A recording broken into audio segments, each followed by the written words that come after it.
17 de noviembre de 2025. Un jet privado esperaba con los motores encendidos en el aeropuerto de Sao Paulo. Su destino era Dubái, pero nunca llegó a despegar. Minutos antes, la Policía Federal rodeó el avión. El hombre al que buscaban era el dueño de uno de los bancos que más había crecido en Brasil. Mientras registraban su teléfono, encontraron un mensaje. ¿Conseguiste bloquear? Para entender por qué ese mensaje era tan importante, primero hay que entender cómo un banco prácticamente desconocido consiguió ganarse la confianza de miles de personas. Cuando empecé a investigar el Banco Master, había algo que no terminaba de cuadrarme. Era un banco del que casi nadie hablaba. No era uno de los más grandes de Brasil. Rara vez aparecía en los titulares.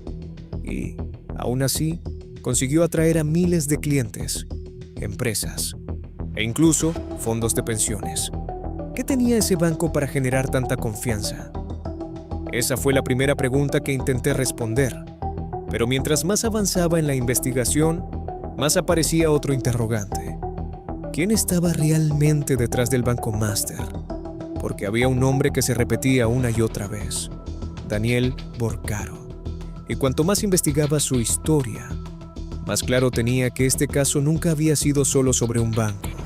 Todo empezaba con una decisión.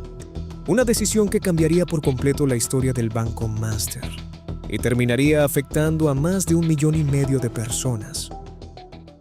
¿Quién era Daniel Borcaro? Nació en Belo Horizonte, Brasil, en 1983. No venía de una familia de banqueros, ni de una de las grandes fortunas del país. Su familia era de clase media. Quien sí tenía ambición era su padre. Con los años construyó uno de los grupos inmobiliarios más importantes de Minas Gerais. Daniel estudió economía y a los 33 años recibió una oportunidad que cambiaría su vida. En 2016 le ofrecieron entrar como accionista de una pequeña institución llamada Banco Máxima. Era un banco tan pequeño que fuera del sector financiero casi nadie sabía que existía. 2 años después, el Banco Central aprobó que tomara el control. Lo primero que hizo fue cambiarle el nombre. Banco Máxima pasó a llamarse Banco Master, pero cambiar el nombre era la parte fácil. Lo realmente difícil era conseguir que miles de personas confiaran su dinero en un banco que prácticamente nadie conocía. Y Daniel Borcaro ya tenía un plan para conseguirlo.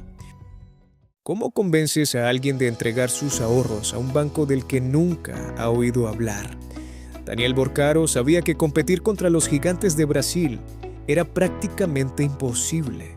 Itaú, Bradesco, Santander, Caixa, Banco do Brasil, todos llevaban décadas ganándose la confianza de millones de personas. Banco Master acababa de nacer. Así que Borcaro entendió algo. Si no podía ser el banco más conocido, tendría que convertirse en el más atractivo. Y encontró la forma. Mientras la mayoría de los bancos ofrecía rendimientos normales sobre los depósitos, Banco Master llegó a pagar hasta el 140% de la tasa de referencia del mercado brasileño. En otras palabras, si un banco te pagaba 10, el Master te pagaba 14. Y funcionó. Primero llegaron pequeños ahorradores, después fondos de inversión y finalmente 18 fondos de pensiones de empleados estatales y municipales. En pocos años, los activos del banco se multiplicaron por 23. Lo que parecía un banco desconocido empezó a convertirse en uno de los bancos de mayor crecimiento de Brasil. Pero había un problema. Prometer esos rendimientos era relativamente fácil. Lo difícil era encontrar una forma de pagarlos. Y esa respuesta estaba escondida dentro de la contabilidad del Banco Master. ¿Cómo podía un banco pagar rendimientos tan altos sin asumir un riesgo enorme? Cuando los investigadores empezaron a revisar las cuentas del Banco Master, encontraron algo que no tenía sentido.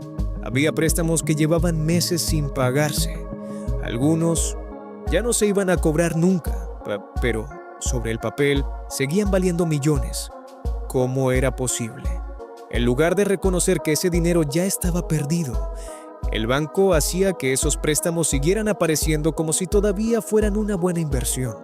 Así, lo que en realidad valía muy poco, seguía generando beneficios en los estados financieros. Pero todavía había un problema. Dentro del banco podían escribir los números que quisieran. Lo difícil era conseguir que otros también se los creyeran. Y ahí es donde aparece un nombre: Tirreno. Según la investigación de la Policía Federal, era una empresa controlada por Daniel Borcaro. A través de ella, el Banco Master vendió al Banco de Brasilia una cartera de créditos valorada en más de $2.000 millones. Según los investigadores, muchos de esos créditos nunca existieron. Cuando el Banco Central pidió la documentación, revisó 130 contratos elegidos al azar. No pudieron respaldar ni uno solo. Algunos incluso utilizaban los datos de personas que jamás habían firmado esos documentos. Y aún así, el banco seguía creciendo, porque todos los días entraba dinero nuevo. Mientras eso siguiera ocurriendo, todo parecía funcionar. Pero ya había una pregunta imposible de ignorar. Si las irregularidades eran tan evidentes, ¿cómo nadie había detenido al Banco Master? Hasta aquí podrías pensar que todo se trataba de un banco que maquillaba sus cuentas. Pero eso es solo una parte de la historia. Porque cuando los investigadores empezaron a seguir el rastro del dinero, descubrieron que el problema iba mucho más allá del Banco Master.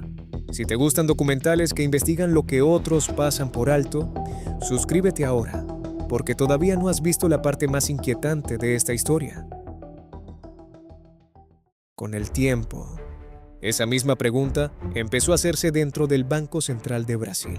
Según la investigación de la Policía Federal, algunos de los funcionarios encargados de supervisar al banco empezaron a actuar a favor de Daniel Borcaro. 2 empleados del área de regulación fueron acusados de intentar frenar las inspecciones a cambio de pagos.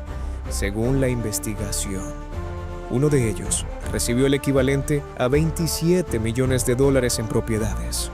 Pero los reguladores no eran los únicos nombres que aparecían en el expediente. También figuraba el juez del Tribunal Supremo, José Antonio Díaz Toffoli. Los investigadores señalaron que asumió el control del expediente y lo declaró secreto. Además, sus hermanos mantenían negocios con el cuñado de Borcaro en un complejo hotelero. Y pocos días antes de recibir el caso por sorteo, viajó en un jet privado junto a un abogado vinculado al Banco Master. La investigación también mencionó otro nombre: el despacho de la esposa del juez Alexandre de Moraes, el mismo apellido que aparecería más adelante en uno de los mensajes encontrados en el celular de Borcaro. Recibió más de $15 millones en contratos. El caso también llegó al Congreso.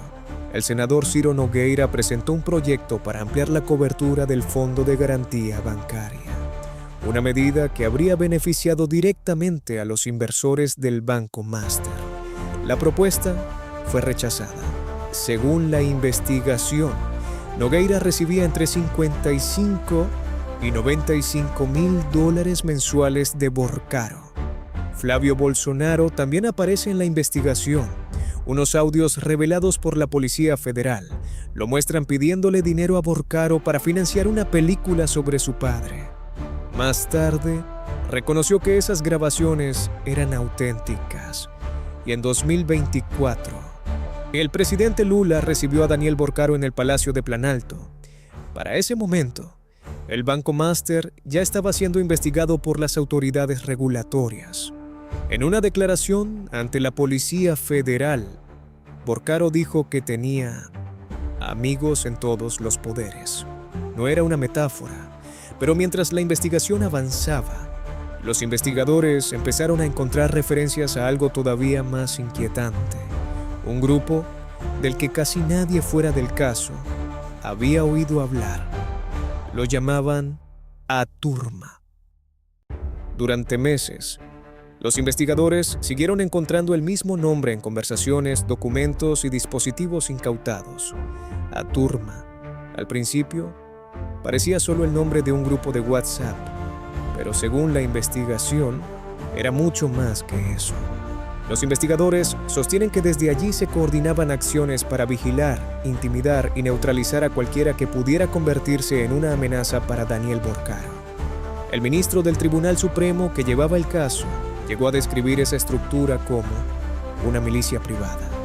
Al frente estaba un hombre conocido simplemente como sicario. Casi nadie conocía su verdadero nombre. Según la investigación, su trabajo era identificar a cualquier persona que pudiera poner en riesgo al Banco Master. Periodistas, ex empleados, funcionarios, cualquiera. Mantener una estructura así costaba mucho dinero. La Policía Federal afirma que recibía alrededor de $1 millón al mes a través del cuñado de Borcaro, Fabiano Setel. La investigación también sostiene que esa organización tenía acceso ilegal a bases de datos de la Policía Federal, del Ministerio Público e incluso de organismos internacionales como el FBI y la Interpol. Uno de sus objetivos era Lauro Jardín, periodista de O Globo. Llevaba meses publicando investigaciones sobre el Banco Master. En uno de los mensajes interceptados, Borcaro dio una instrucción: quebrarle todos los dientes. Según la investigación, el plan era simular un asalto para agredir al periodista. Cuando Sicario fue detenido en marzo de 2026, intentó quitarse la vida dentro de la sede de la Policía Federal. Murió 2 días después. Su defensa sostuvo que las conversaciones habían sido sacadas de contexto y negó que existiera un plan para intimidar a nadie. El juez que revisó esas conversaciones no estuvo de acuerdo. Pero mientras los investigadores seguían reconstruyendo aquella red, Daniel Borcaro parecía vivir una realidad completamente distinta. No parecía preocupado, todo lo contrario. En 2024, celebró su compromiso con Marta Graef en Sicilia, Italia. No fue una celebración cualquiera. Según distintas estimaciones, costó entre $40 y $42 millones. Sobre el escenario actuaron algunos de los artistas más famosos del mundo: Coldplay, Andrea Bocelli, Michael Bublé, David Guetta, Seal, The Strokes y Black Coffee. Todo parecía transmitir el mismo mensaje: poder, éxito, dinero. Como si nada pudiera salir mal. Mientras las imágenes daban la vuelta al mundo, muy pocos se hacían una pregunta: ¿de dónde salía realmente tanto dinero? Porque detrás de aquella celebración, el Banco Master seguía captando depósitos. Miles de personas seguían confiando sus ahorros al banco. Y nadie imaginaba que todo estaba a punto de derrumbarse. Todo parecía seguir funcionando, pero para finales de 2025, el Banco Central ya había reunido suficiente evidencia, y Daniel Borcaro también lo sabía. Mientras la investigación avanzaba, sus abogados negociaban en silencio la venta del Banco Master al grupo Fictor, respaldado por inversores de los Emiratos Árabes Unidos. La operación contemplaba una inyección inmediata de $570 millones. Si el acuerdo salía adelante, el banco cambiaría de dueño justo antes de que todo estallara. Pero el tiempo se estaba acabando. El 17 de noviembre de 2025, apenas unas horas antes de que la Policía Federal pusiera en marcha la operación Compliance Zero, Fictor anunció públicamente un acuerdo para comprar el Banco Master. Esa misma noche, Daniel Borcaro se dirigía al aeropuerto de Guarulhos. Al día siguiente, el Banco Central ordenó la liquidación extrajudicial del Banco Master. La venta nunca llegó a concretarse. Los reguladores tomaron el control del banco, suspendieron a sus directivos, congelaron activos por más de $2.000 millones. También incautaron automóviles de lujo, obras de arte y propiedades. En enero de 2026, el Banco Central también ordenó la liquidación del Will Bank, una de las principales empresas del grupo controlado por Borcaro. Después vinieron otras entidades, una tras otra, como fichas de dominó. Pero había algo que todavía seguía sin respuesta. ¿Qué hacía Daniel Borcaro aquella noche en el aeropuerto? Y sobre todo, ¿qué significaba el mensaje que encontraron en su celular? La respuesta parecía evidente. Según la Policía Federal, estaba a punto de abandonar Brasil. Cuando los agentes llegaron al aeropuerto de Guarulhos, Encontraron un jet privado preparado para despegar rumbo a Dubái. Daniel Borcaro fue detenido antes de subir al avión. Durante el registro, los investigadores incautaron su teléfono móvil. Y fue allí donde apareció el mensaje que abría este documental. ¿Conseguiste bloquear? Nunca quedó claro a qué se refería exactamente, pero para los investigadores era una prueba más de que, incluso en las últimas horas, todavía había movimientos para intentar frenar el avance de la operación. Borcaro negó haber intentado huir. Su defensa sostuvo que el viaje estaba programado con antelación y que colaboraría con la justicia. Sin embargo, el juez consideró que existía riesgo de fuga y ordenó su detención preventiva. Después de años construyendo una imagen de éxito, el hombre que había convencido a miles de personas de confiar en su banco terminaba esposado a unos metros de un avión que nunca llegó a despegar. Pero la caída de Daniel Borcaro no significaba el final de la historia, porque la verdadera pregunta nunca fue qué le ocurrió a él. La verdadera pregunta era, ¿quién iba a pagar el precio de todo aquello? La caída de Daniel Borcaro no terminó con el caso. En realidad, fue apenas el comienzo. Tras la intervención del Banco Master, miles de clientes quedaron atrapados en medio de la incertidumbre. Empresas, inversores, fondos de pensiones, personas que habían confiado sus ahorros a una entidad que prometía ser diferente. Las investigaciones continúan y muchas de las acusaciones todavía deberán resolverse en los tribunales. Daniel Borcaro niega haber cometido delitos. Su defensa sostiene que las operaciones del banco fueron legales y que demostrará su inocencia durante el proceso judicial. Pero, independientemente de cuál sea el desenlace, este caso ya dejó una lección difícil de ignorar. Un banco puede parecer sólido, puede ofrecer rentabilidades extraordinarias, puede tener el respaldo de empresarios influyentes, fotografías con políticos, relaciones con jueces, portadas en los medios, y aún así, ocultar una realidad completamente distinta, porque las mayores estafas financieras casi nunca empiezan con una mentira, empiezan con algo mucho más peligroso, la confianza, y cuando esa confianza se rompe, el dinero suele ser lo primero que se pierde, pero casi nunca es lo único. Si esta historia te hizo ver el sistema financiero desde otra perspectiva, suscríbete a Nox Te Explica, porque a veces las historias más importantes no son las que ocupan los titulares, son las que alguien preferiría que nunca conocieras. Esto fue Nox Te Explica. Nos vemos en el próximo expediente.